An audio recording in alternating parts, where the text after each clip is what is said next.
Well, good afternoon and welcome to the Intentional Living podcast. Just before St. Patty's Day this weekend. And John, Donovan in Oceanside, Marty Keller here in Sacramento. We're joined by our friend and colleague, Ron Kastner, who is in New York at this time. And boy, great place to be just before St. Patty's Day. Oh boy. Oh boy, I was going to say that too. You don't want to be here. Downtown anywhere is going to be a mess. You don't want to be here on Sunday. Oh, Especially well. especially near an Irish pub. I miss those days. Yeah. It'll be crazy here in Sacramento too, but nothing like Nothing because like New York has such a history with the Irish. Yeah. Going back several centuries. So, but anyway, we're not here to talk about the Irish. We're here to pick up a conversation Ron and I had in January. We talked about his new book, The Life Yet to Live, and so lots has happened with you and your book since you and I talked, Ron, and then John. Of course, we want to get you in on this conversation. I know that not only have you read the book, but your name's in it. So, yeah, you guys are heartily thanked. Exactly. So, why don't we just start here, Ron, with what's happened with the book since we talked in January. It's not really that much. I mean, there's a weekly newsletter I have at Ron. My website is ronkastner.com, so I'm going to give myself a plug. Yeah, and please. You can sign up for the newsletter, and they're just the posts that I write. I write 2 posts a week, and some of it is stuff from the book. Some of it is new things that I'm working on, or new things that I'm working on, and some of it is just topics that would have gone, would have just taken too much room to go into in more depth in the book that I've always been interested in, and it's a lot of fun. It's 2 posts a week. I usually write them in batches, so I put them in a library and roll them out. I have an editor I'm working with in Denver who is really good. Who she calls herself Mrs. Spit and Polish. She makes my words look pretty. And it's been, it's a way of reporting on what I'm doing, for health and quality of life at this stage of life. So that's real. And I've been on a couple of podcasts. So couple of podcasts that deal with later life and aging. There's one called Live Long and Master Aging, and one called Aging Well. But as you know, the book is not only about being a super ager, etc. There's a lot of inner spiritual stuff in it. So I'll shut up there. I'm really interested in seeing what John thought of the book and hearing his questions, because he wasn't able to make it last time. Yeah. Yeah. Before we turn to that, I want to acknowledge that you, my friend Ron, have had a birthday as we continue aging. Just a couple of weeks ago. So 74. Pages keep turning in the books of our lives, and so every day that I live, what you have to share with us becomes that much more relevant. And so, because John and I, our birthdays are in September, so we've got a ways to go before we formally turn another page. But blink an eye, and it will be here. The wonderful thing about this time of life is that there's a visceral feeling that it has a limit, an end. And the non-wonderful thing about this time of life is that it's going to end. And it makes, to me anyway, it makes the time left every day precious as can be, I don't always feel that way. Some days I just, am not liking myself too much. But when I do, which is increasingly most of the time, it's just great. It's just great, so. Well, thanks again for taking some time out and joining us. And John, I'll turn this over to you for the moment. When Ron, I read your book, and it was, I want to say, well written, and it was like a autobiography, and it like took me on a journey with you, and the message that you had in there, I was going to say the truth about what you were saying, kind of snuck up on me. It's like I picture you on a train. I picture you in different scenes in this book, and then all of a sudden, I go, "Oh my God, I can't do that," or "This is about me." And so the reality of what you were writing, I want to say, snuck up on me, and it was well couched in that bibliography. It's like you never pointed your finger. You got to. How come you? It was all about your journey and your personal journey. And then I was not reminded, but reminded is a good word, of my journey where I'm at. One of the several things have happened since I read your book. I actually hired a fitness coach, and I'm three days a week for a half hour doing exercises, and they're mostly stretching, Sure, chair yoga, and the awareness of how unflexible my body is incredible. And yet I'm keeping her because I intend to, on the days in between our sessions, to do more, and I find myself at the next session not having done so. It's a slow journey. I've changed my eating patterns, and that went on too with the heart attack I had. And I had the thought a couple months ago, or the intention, to prepare myself for my passing. And that's it's not any particular feeling thought. There's a myriad of feelings that go with that. Excuse me. It's not, like fear or dread. It's going to happen. And I don't really know what prepare myself for my passing means, other than it's kept me alert,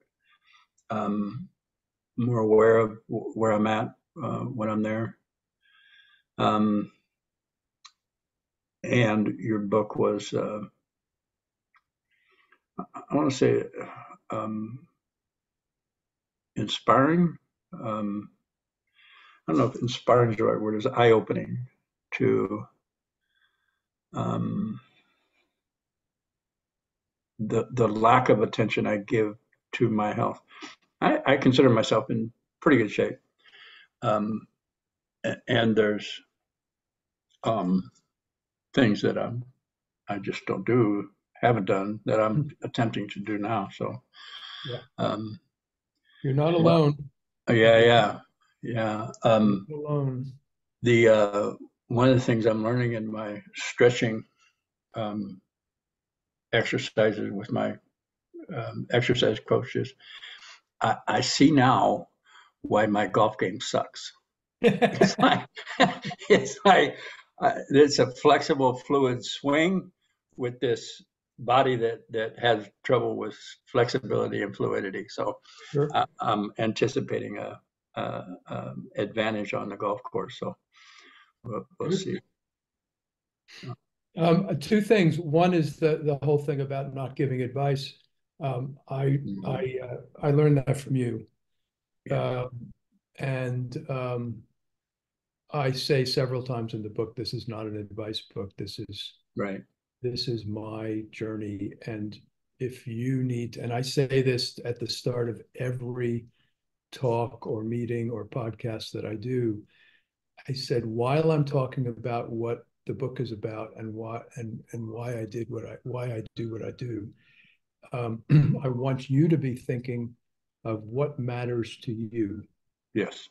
Okay. And what matters to you is going to be your momentum and your motivation for anything you do for your health.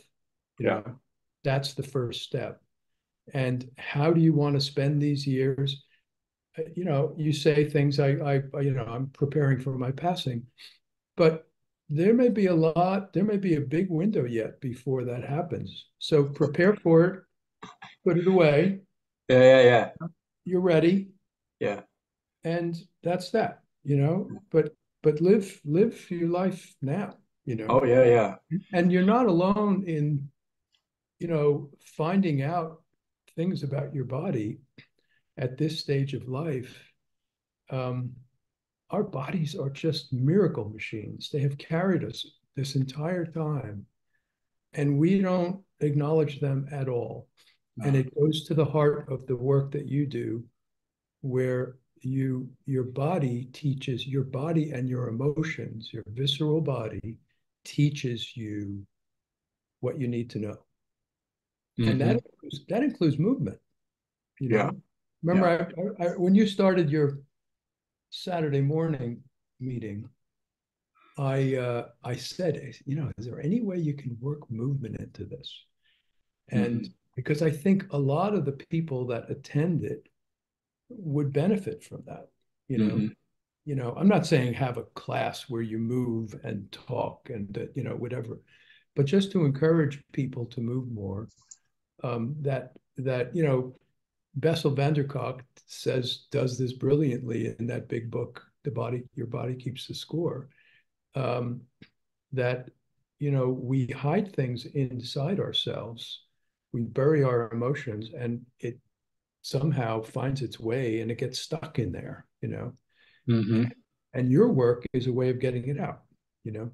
So this to me is all one big seamless, you know, thing. When I have a breakthrough inside on an emotional issue, it always has a physical component.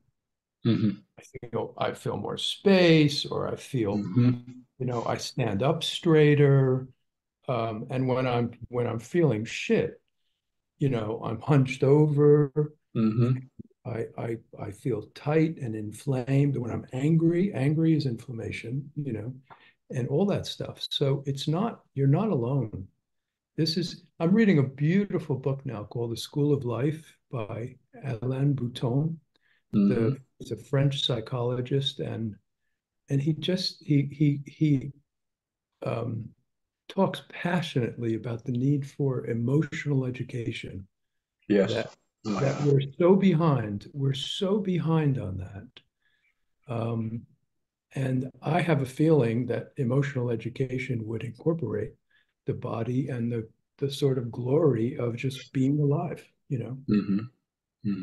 You know, you say 90% of what we do is unconscious.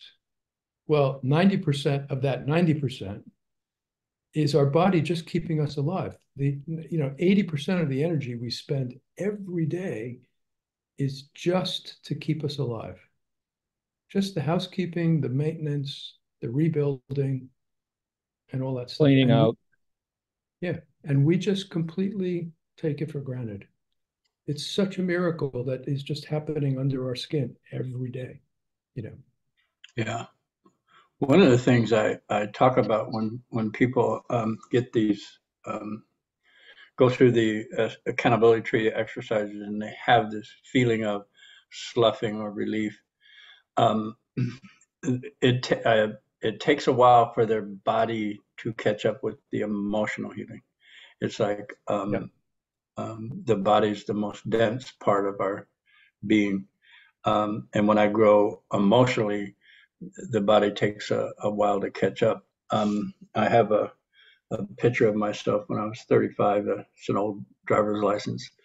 and I show people what I used to look like in my alcoholism and what I now know, a body full of resentment, bitterness, and contempt, and how that presented to the world, and then what I look like now compared to what my body looked like then. I know I'm older, and there's a lot of the energy that I had that I was holding has been released. So I'm different. Sometimes I don't even remember. I have to talk about how I used to be to kind of get the idea of what I was, because it's so far removed from me now. And my body reflects it. And when I see people do an exercise, you can see their physicality shift, whether it's skin tone, glow, relief, facial muscles, body posture. It just softens, and yeah, it's amazing. I mean, I also get the opposite, which is that in the middle of a workout, or a long walk, or a long bike ride, or something, zone 2 aerobics, which is like 65% of your maximum heart rate, it's the so-called comfortable zone, fat burning and all that other stuff. And that's something at our age you should be able to do fairly comfortably for 40 minutes or an hour without any sweat, is a beautiful way to think about things, and to process emotions, and to it's just a wonderful way to meditate and all that other stuff. So and your circulation is going, at a heightened clip, and it, for me anyway, it just promotes a kind of a high that is really good for encountering a lot of that emotional stuff, and sometimes things just pop into my mind that I wasn't even aware of, and it's like, oh man, that was great. It's a real prompting for creativity and stuff. So thank you for that. And I find myself resistant to long bike rides and walks. And I recently bought a bike, an e-bike, and went on a bike ride with my daughter, a friend of hers. Actually, both daughters were there, and my grandson. And it was turn the e part off. No. It took effort at where my stage of physicality, and I do know that the lower I have in boost, the more I engage my body. So I adjust that, and then maybe one day I can ride it without the boost. A great book called Younger Next Year, which is a great way to get started on that kind of stuff. Okay. Yeah. Younger Next Year. I have changed patterns. My last holdout is this physical exercise. I don't know if it's my last holdout. It's the one I'm aware of right now. There might be another holdout that I don't even know about. What was the name of that book? Younger Next Year. Chris Crowley. Marty's holding it up. Okay, very good. Live well. Live like you're 50 until you're 80 and beyond. That's it. I talk about preparing for my passing in 2049. Good. I mean, I got a date. That's the centurion, and actually, that's the date I'm going to consider whether I want to stay longer or make my choice. The original title for my book was Living from 60 to 100. Yeah. So I have that intention as I consider passing. Yeah. Like I said, you're not alone, and I see people all the time that are they're on their way to a later life of immobility, illness, and I want to shake them and say there's an alternative to this. Yeah. But I know that's not going to do any good. That's Yeah. me. That's me talking to myself. And but it's sad. It's just really sad for me. It is sad. I have the same insight into emotional stability, and what I work with people in their compulsiveness or their addiction or their codependency, and then how to break those patterns. And I teach it, and I teach it by not promotion. Well, I promote a little bit, and I've been thinking about promoting it a little bit more, but through attraction, not promotion. And with my kids, that's what I do. I exemplify the behavior I want them to live, and that's what I see you doing. That was my point. That's what I see you exemplifying that and being non-confrontive or with this, because I have that passion around the emotional stability, and it's like contagious. It's well, contagious. People like get curious and at least open something to consider, based on not being told do this or else, which is never worked for me. Do this or else. It's like, well, okay, that's exactly what I'm not going to do. All I'm doing is following my own inner God. Yeah. And showing people what's possible. Okay. So telling my story.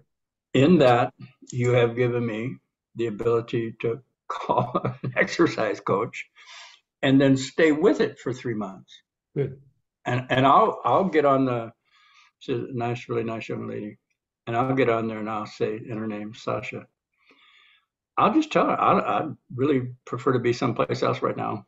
And she laughs and she goes, yeah, there's days I wake up and I don't want to exercise, and validates she doesn't, and then we get into, and she's very gentle and sometimes gentle. She asks me to do things. I'm like, what is this? It's like, this hurts. And it's a simple, put your foot up on a chair and stretch, lean into it, point your toe. And I'm going, oh my God, it's the awareness of how stiff, unflexible, knees, hips, shoulders, back. Oh my God, the whole thing. Those joints and muscles haven't moved in a long time. Or been required to assist in movement because I've been so. Yet for millions of years, up until a very short time ago, 200 years ago, 100 years ago, they were moving constantly in our ancestors. Yeah. And they're running and walking and pulling and tugging and climbing trees and hunting animals and all that other stuff. And that's the glory. That's the history of your body. Yeah. And so it's capable of doing all that stuff.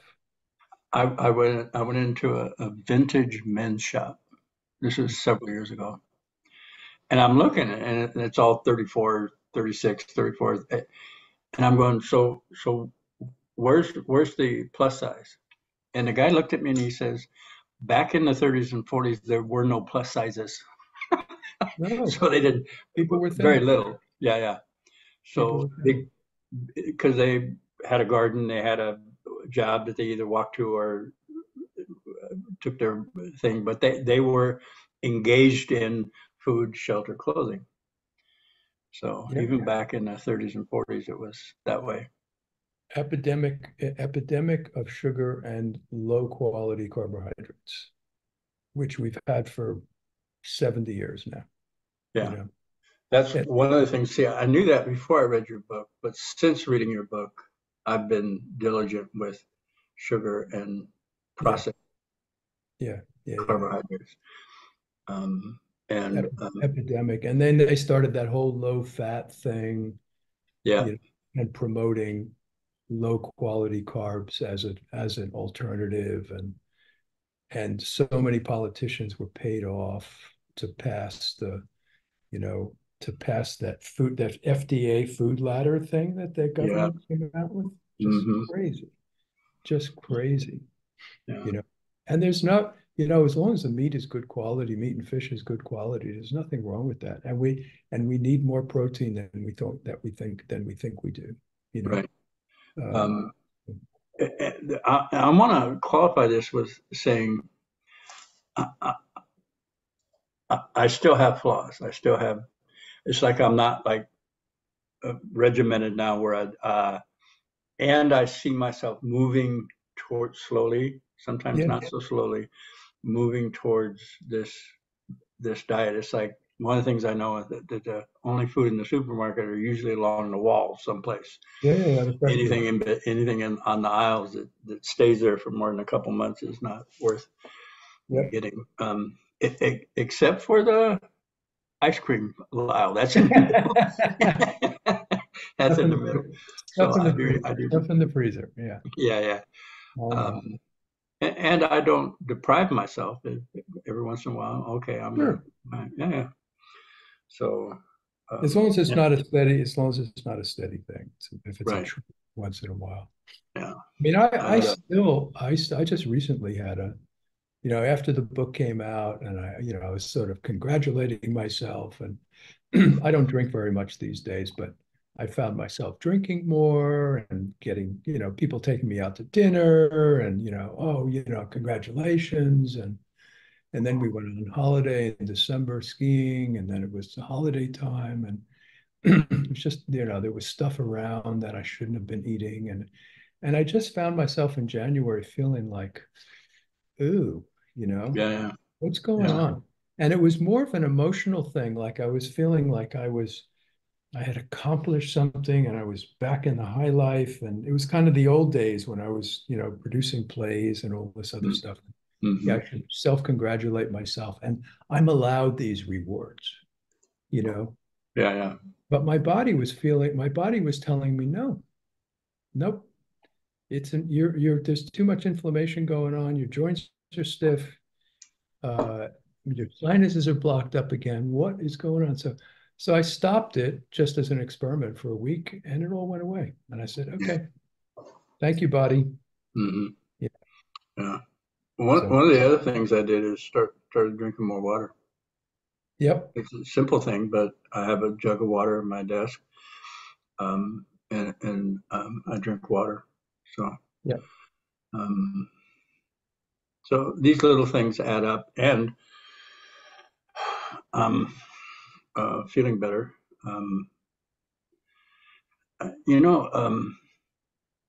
Sometimes during these changes, and I found myself a couple of weeks in what I call a dip.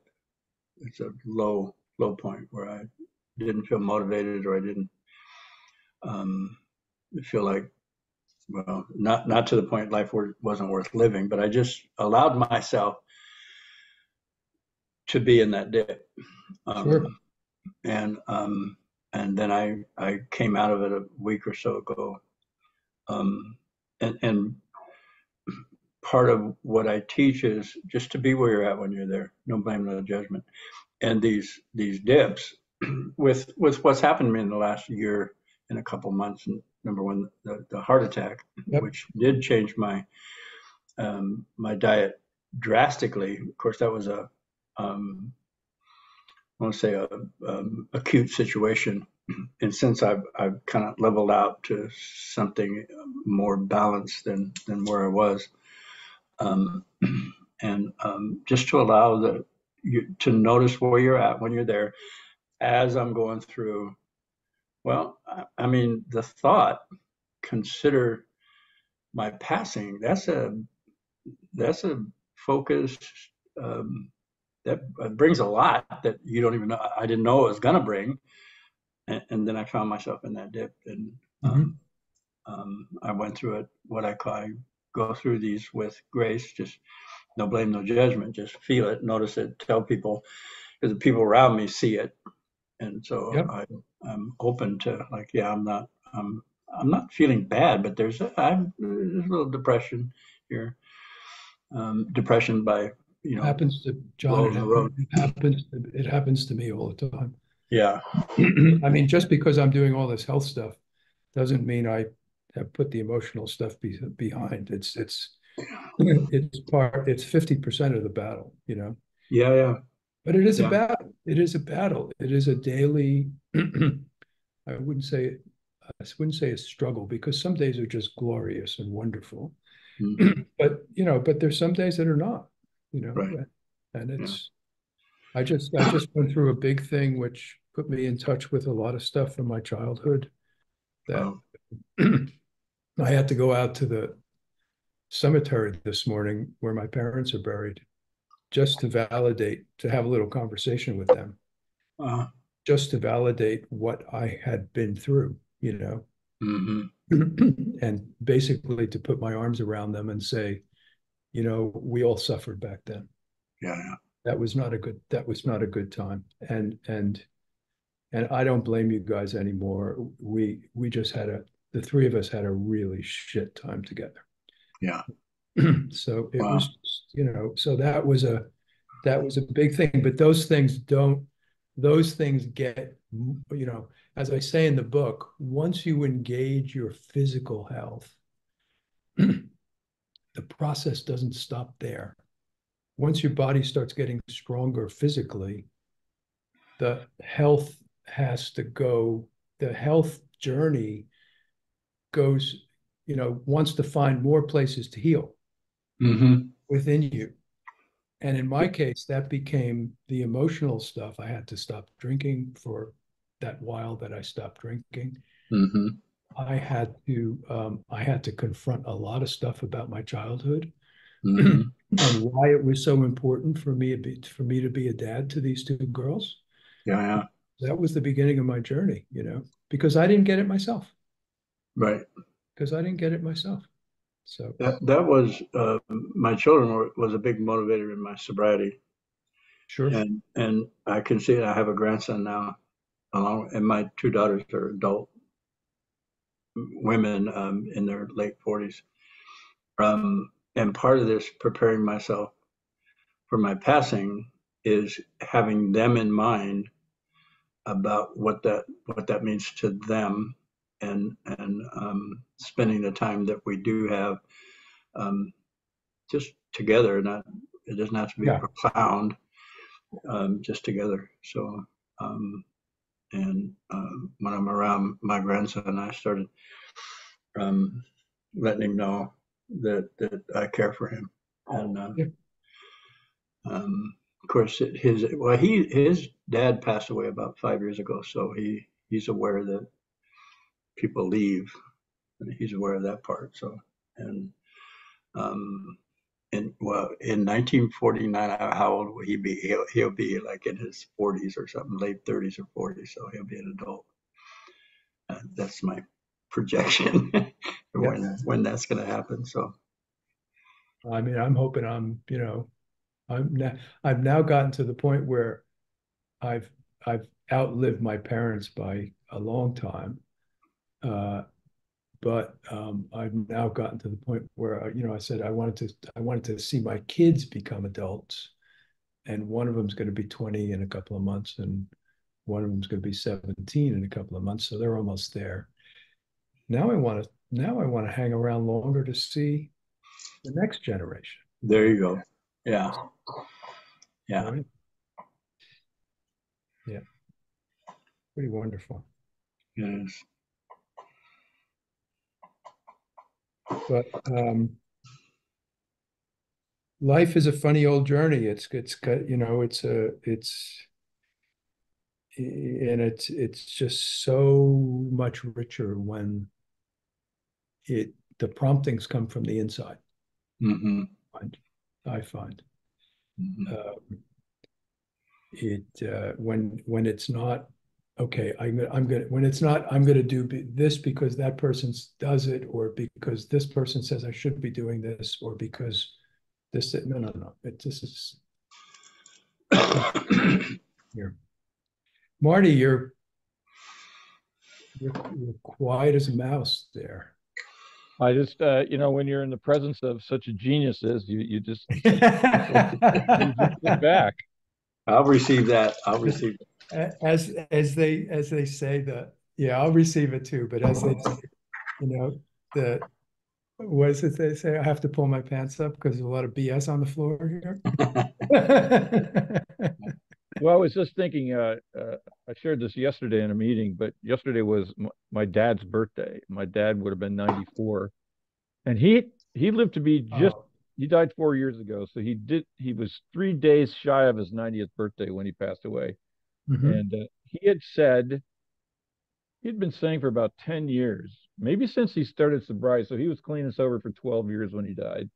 And he said, I intend to live to be 104 in perfect health. And he would it toward the end of his life in his late 80s, he was starting to lose the mental acuity. He was starting to slip into dementia. He never went full blown Alzheimer's, but he was losing lucidity. So Right. he started freaking out that he didn't have enough money to live to be 104. So it became a source of anxiety for him toward the end of his life. Um, and we couldn't say, well, you know what, Dad, the way you're going right now, you ain't going to make it to 104, so you're fine.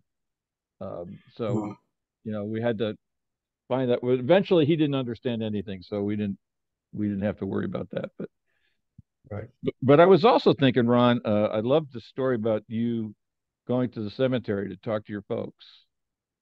And I was thinking about my dad's buried in a veteran cemetery in central Michigan, and I've been back to his grave.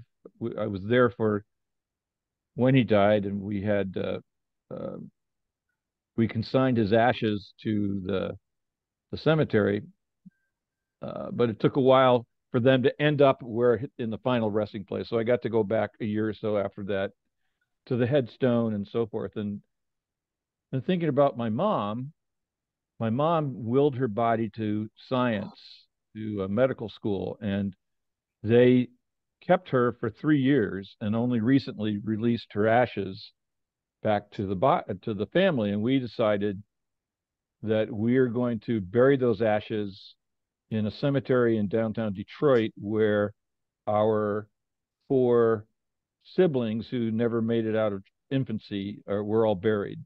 Oh, So I was very, very. thinking about um, that both of my parents, even though they were cremated, they didn't want their ashes spread. They wanted them in a particular place. Mhm. Um, so actually, my mom sort of said, "You guys do whatever you want." So that's what we decided to do, and how nice it is that you have a place to go to have those conversations, or I have a place to go to Yeah, have those conversations, even though we can have those conversations without going to a of graveyard course, or whatever. But of there's course. something, again, this is the humanity that so many of us fight. I mean, part of us, this is our inheritance. Having a cemetery, having a place to go is part of our inheritance, particularly in Western culture. And so we find that I find that there's a sense of peace, connection, even though it's just a piece of freaking marble Yeah, yeah, yeah, on a lawn. And yeah. I But can see marble somewhere, on a lawn anywhere, but but somewhere in there are the atoms exactly. that once made up the person that you remember. Yeah. Yeah. Don't And get me wrong. I've gone to the cemetery plenty of times and, and yelled at them too. yeah, yeah. But I mean, again, you had a place to go and yell. It's kind of like this just jumped in my mind. It's kind of like the experience I have, even though I'm no longer a Catholic, I can still walk into a Catholic church and have an experience that there's something here. Yeah, yeah, There's a presence here, even though I believe that presence is everywhere. So sure. it's not just in a church. And yet there's something with the architecture, the way the light is softened, and oftentimes the richness of the statues or the decorations of the altars or whatever that has a resonance, even though Yeah. it's just wood or whatever. Um, this is part of the sacred.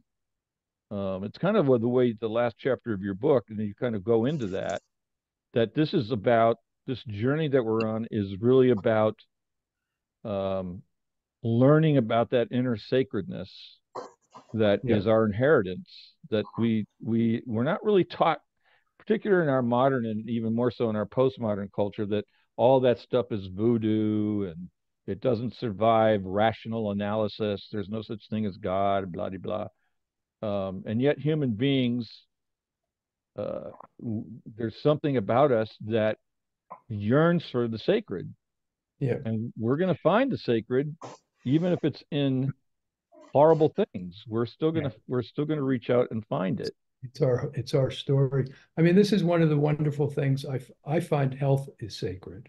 Indeed. And I find health, I like to say health is non-denominational and non-partisan. And however you believe this world came into creation, whatever force or being or God or whatever created it, it was created with a system. The system of life was created with health as its basis, you know. And for us to respect that is to respect the bodies that we live in, you know. So Well, and it's it's what you and John were talking about earlier, that health is not merely physical, and nor could it ever be, at least for a human. It can never just be physical. It's that um, it's that unity of body, soul, mind that is also part of our inheritance that we're exploring. That's again what one of the reasons that I felt so great and continue to feel so grateful to meet you, John, is because you taught me about that unity. I knew about it intellectually, but you, with the accountability tree practice, you gave me the tool to actually access that. Mm-hmm. How do I feel? What's the truth here? How do I feel about it? Uh, what's the issue? And then allowing myself to go into that body sensation and get wisdom. And that the fact that I could even say that, I mean, there's the rational part of my mind right now is going, that's a bunch of bullshit. How can a bunch of organs in your body give you wisdom? And that's part of the fun of being a human, is that we have this these things that we struggle with. Ron, you used that word yeah. earlier. Um, I'd like to that see are that. Go ahead. Well, I just say that it's that the friction of those struggles is actually what impels us forward. I'd like to see that rational part of your mind exist without the body to support Yeah, it exactly. or blood pumping through Right. Right. it. Oh Well, yeah, oh yeah, big shot telling me yeah, what to do. You know. our friend Rodney said this a couple of years ago. He said it took me a long time to realize that my body wasn't just something to carry my head around on. Exactly. But we don't live in our bodies anymore. We live in this intellectual, rational, Descartes was wrong. I think, therefore I am is wrong. I Right. am, therefore I am, Mm-hmm. It wasn't, it's not that. It's not that. Well, he had never read the Upanishads, so he didn't know. But I So, think also that um, there's a pendulum effect, and it's a big in our history writ large. It's a big effect. We just discovered as a species the value and power of reason only about 500 years ago. yeah, I mean, people had reason before that, but we didn't see it in the way that it became uh, palpable for us. That's what Western civilization is based on, and then we fell in love with it. We yeah, fell in love with reason, and that allowed us, or that led to us ignoring the physical, the emotional, the yes, physiological, and I don't say there's anything wrong. I say that's just kind of what, we all, it's human to fall in love with the new thing. Yeah. And I think that we've been blessed to live in a time where the pendulum is starting to swing back, because I'm fully convinced Hope so. that the power is in the integration of the mind and body, not in the one or the other. Not in Yep. one, not they're actually a combined unit that actually work together. And I intend to develop the consciousness and awareness of how my body and mind work as a seamless one. Yeah. And your book is also a contribution to that, Yeah. because that's part of what I see you going through and reporting on. And we're not to the point yet where uh, humanity can, through those institutions of science and research and so forth, we can categorically say enough about that. So I'm kind of, I said this on the podcast before, I'm kind of just pleased to be part of the research unit, um, that I can, that's one of the ways I see accountability practice. It's a research into this integration. Mhm. And I can't have the integration until I'm really aware of the inside and the physiological and the emotional. And again, John taught me that. And that was a massive liberation. All of the wonderful benefits and blessings of whatever was going on specifically that accountability tree brings me, above and beyond that, and it's against the same thing, Ron, with your book, above and beyond anything specifically that you have learned to augment and strengthen your physical as well as spiritual health, the whole practice itself has value, regardless of any one thing that we do. Or, so what, one day we didn't do it right, or you didn't feel like stretching your leg on the couch or whatever, or you snuck the ice cream in. I Yep. mean, it's all part of being human. Yeah. So the other thing that I wanted to raise, this goes back to the beginning of our conversation, is that all three of us have been through serious health challenges in the last 3 or 4 years of our Mhm. lives, and our bodies have gotten us through them. Mhm. Ron, I was thinking back when you were talking about the miracle of the human body, and that our bodies have taken these blows, me with this pneumonia, and John with your heart attack, and yet we've had healing, and yet Mhm. our bodies have basically found a way to absorb those blows and still function well. And we Yeah. have these processes that we can apply, and learning to move more, exercise, etc., that can take the healing another step further than we might otherwise have applied. So it is Oh, really, and there's a it's quite big message. remarkable. There's a big message of prevention there, and I would say it may not be, I don't know the average age of your audience, but this is the kind of stuff people should start doing when they're 45 or 50. Mhm. If they want if they really want to have a buoyant later life, Mhm.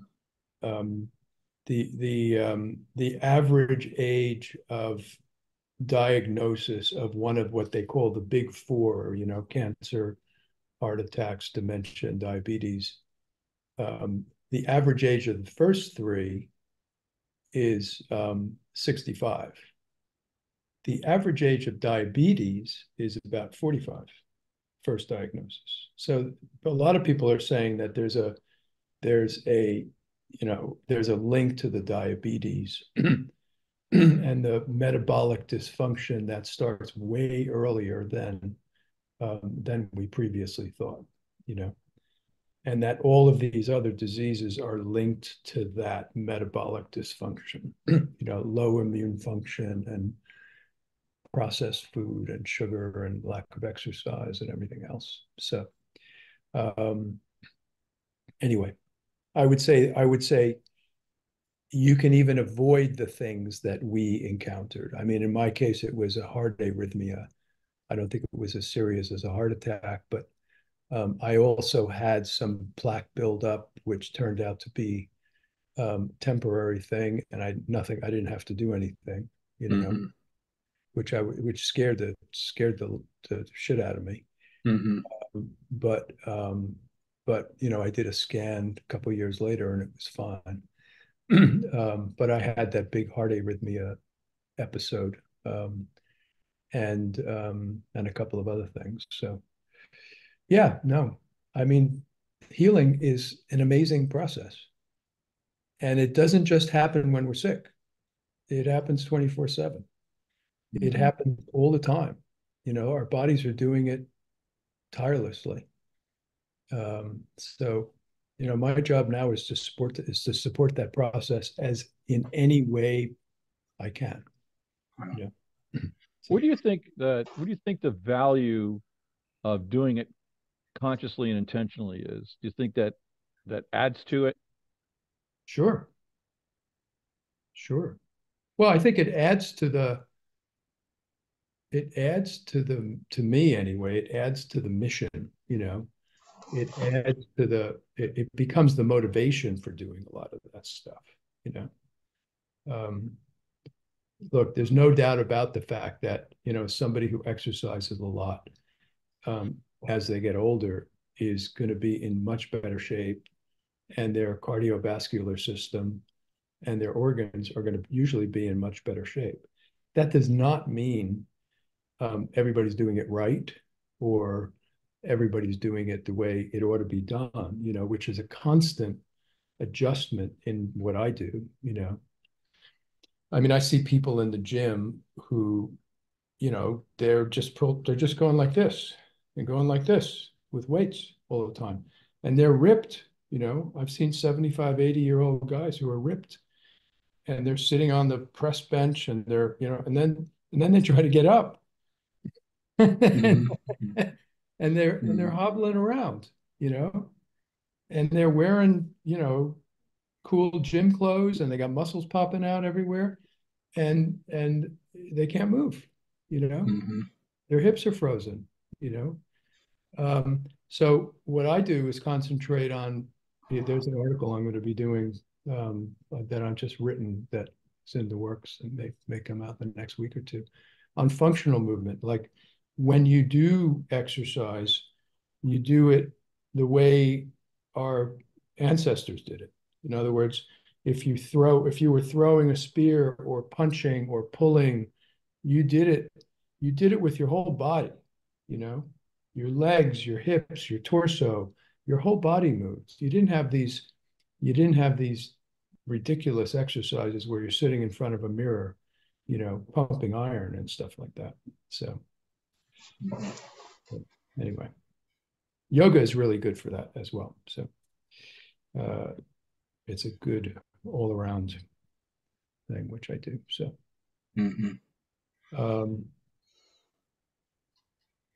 anyway, there's so much on this. It's just, and then there's the whole, what advice do you follow? What do you, that's where the inner stuff, the what do I want comes. That's where you have to make this program work for you. It's a combination of science and soul, and the science can be whatever, but the soul is yours, and it has to be, the goals and everything else have to be your own. So, well, as we're coming up to the last few minutes of our time together, I think that might be a topic to see if we can't summarize. One thing before we do that, though, Ron, you said a few minutes ago about the best time to begin these things is, in their mid-40s. But isn't it the case that even if you've never begun this, doesn't matter how old you are, your body will respond. That taking it up is still a good idea. Oh, absolutely, absolutely. Yeah, no, I didn't mean it that way. I mean, right. I just wanted to clarify that in case someone didn't hear it. Your body, the miracle of your body is that it will respond at any age. to this stuff. Right. Exactly. You know? Right. But if you wait until your 70s or 80s, you have already lost something that you whether you can get it back or not is still a question mark. Right. But you might be able to. Yeah, you might be able to. Mm-hmm. You will definitely feel better if you move more. Exactly. I guarantee that. I guarantee that. One experiment, wake up in the morning, you're feeling not so good. First thing you do, just go for a walk. Get out of the house, go for a walk, or jump around, do some jumping jacks, do something for 5 minutes. That's it. And then check in with yourself and say, hey, and always, I feel better now. I feel better now. So anyway. Great. Well, any last thoughts, Ron, as we wrap up? No, I just, I think we've covered a lot. Yeah. Thank you. Yeah. Thank you both for having me. And I really appreciate, the opportunity to talk and to be with you guys always. Absolutely. Keep moving. Yeah, I'm going to do that. I've got my coach that I see 3 times a week. So Sasha, yeah. So, John, any last minute thoughts to help us wrap up? Yeah, Ron, I appreciate that you have a passion, and that passion in the form of this book is creating a dialogue, creating an awareness that there's more things to live in than what we've been used to. I know that it's created awareness in me. A life after 60, a life yet to live, and for me it was in my mind after 60, but brings consciousness to whatever's happened, whatever anybody decides to do. It's the dialogue's been started and the conversation started, so that's a great thing. I appreciate it. Thanks, John. Thank you. And, Thank you very much, John. Yeah, you're welcome. Means a lot to me. Okay. And I'd just like to acknowledge you, Ron. You and I have been friends for a long time, and at least 40 years. And it's a thrill to me to see you blossom through all this work. Your commitment to your health, and I use it here, the capital H. Your commitment to your health is inspirational and remarkable. And I just really honor you for this, and can't wait to see what happens next. Yeah. As you continue to promote the book and do public speaking and other podcasts, not quite as great as this one, but hey, getting the word out there just as we're doing through this podcast on intentional living. So I can't wait to see what happens next either. exactly. Yeah, Exactly. me too. So with that, gentlemen, thanks again. Ron Kastner from New York, John Donovan and beautiful Oceanside, and Marty Keller here in Sacramento. We'll see you in the next one. Got it. Okay. Thank you, Marty. Thank you, Ron. Thank you, Marty. Take care. You bet. Be good.